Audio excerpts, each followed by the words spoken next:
Okay, so this is from an email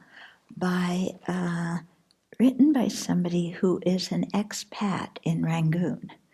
And he's been living there for 12 years, so he speaks Burmese and everything. And they have a small meditation group there, that follows Thich Nhat Hanh. And I guess they do it in English, because most of the other places in Burma, are speaking Burmese.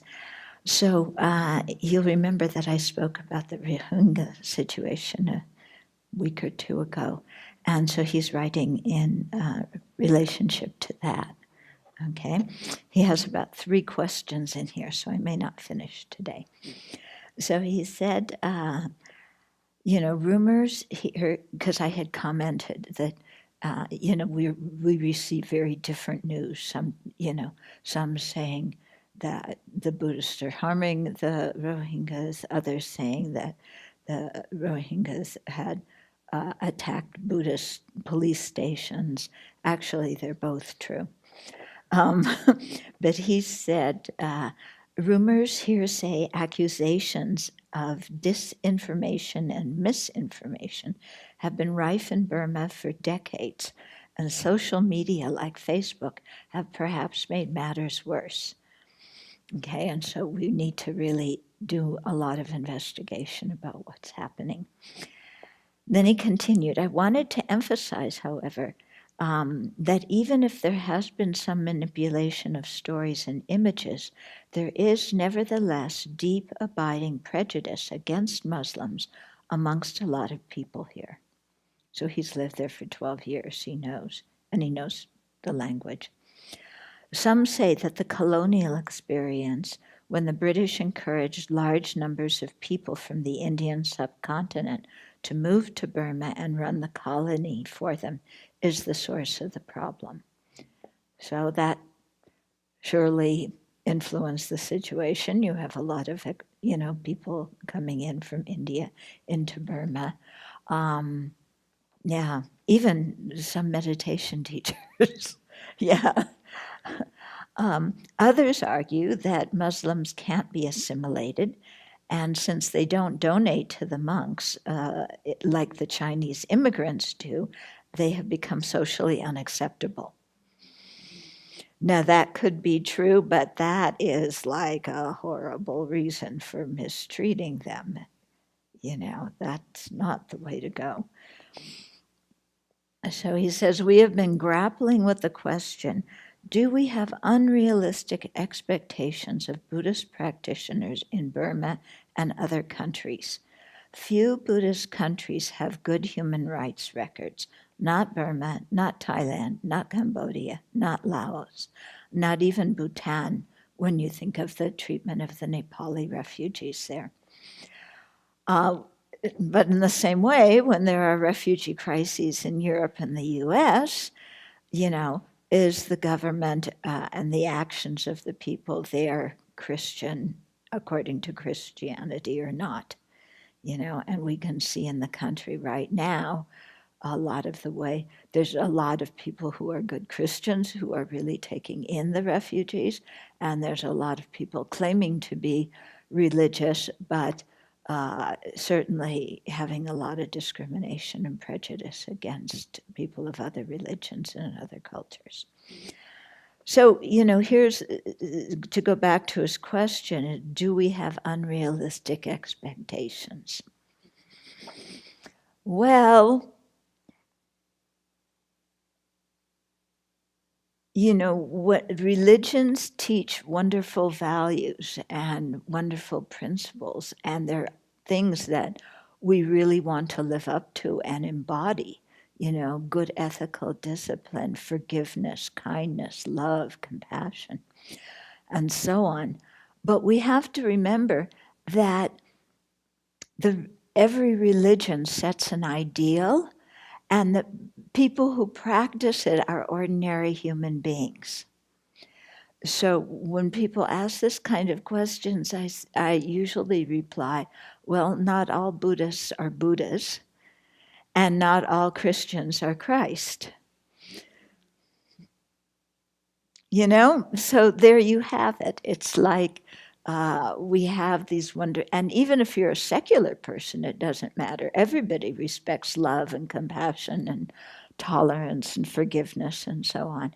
So we have the values as things to work towards, but as living beings, our minds are overwhelmed with afflictions and biases and anger and attachment and all this kind of stuff. And so we try and live according to our values and our principles, but we can't expect ourselves or anybody else to be fully realized beings. Yeah? Because we're ordinary human beings. If we expected everybody to be the epitome of their own religion's good qualities, we would be living in a very different world, But the reality is people are trying, and some people try hard, That's what we're trying to do here, We kind of set up our environment and our educational program and everything so that we really try hard to embody and practice the teachings. But are any of us here perfect? Oh, when we look, across the country at churches or synagogues or, mosques or temples or whatever, how many people fully embody the religions they're practicing? We're human beings. But there is a difference, I think, between people who are trying and doing their best and people who just mouth the words but don't try. Yeah. And it's similar with secular people who try to embody the values in their life, and people who just who talk, and, as my mother would say, in one ear and out the other. Yeah, it doesn't stick and become practice. Okay? So I think, while we so much would like to find something that's perfectly ideal, in our world, that's going to be really difficult. Because the nature of our world is living beings who have problems. So I think the thing is to do our best, working on ourselves to try and overcome our disturbing emotions and to have some patience and tolerance and forgiveness towards other people who cannot control their disturbing emotions. But while having patience and tolerance and forgiveness, that doesn't mean that we condone people's negative actions. We have to speak out against them and say something. In the same way that when we forgive people, people who have harmed us, whether it's a personal harm or a group harm, we can forgive them in the sense of letting go of our anger towards them. But that doesn't mean that we're saying what they did was okay. Genocide is not okay. But we can forgive people who got involved in it in the sense of not holding on to our anger and wanting to retaliate and inflict harm on them, but wanting to help them to overcome whatever prejudice and wrong views and so on that they have that lead to these kinds of actions. Okay, so it's basically what I'm saying is in terms of expectations of other people, we have to have our feet on the ground. Even though in our minds, we try and do our best, and we know that many of those people are doing their best too. Okay.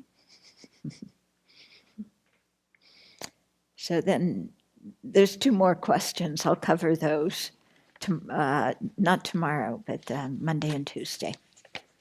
Okay.